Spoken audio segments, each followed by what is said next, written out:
Given that AOB is a straight line, calculate the value of the unknown in each of the following.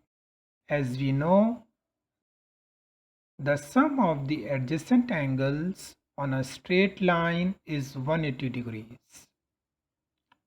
So, the part A can be written as A plus 49 equals 180 degrees.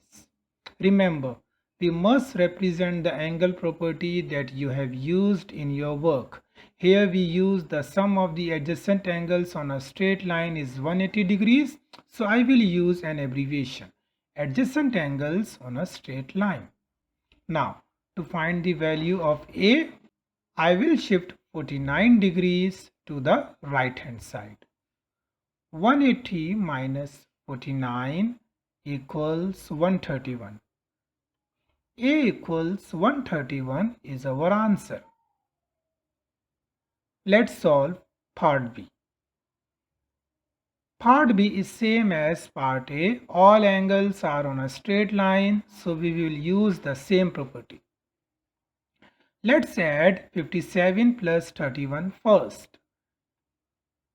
57 plus 31 equals 88. 88 degrees plus B degrees equals 180. To find the value of B, we will shift 88 degrees to the right hand side. 180 minus 88 equals 92. B equals 92 is our answer.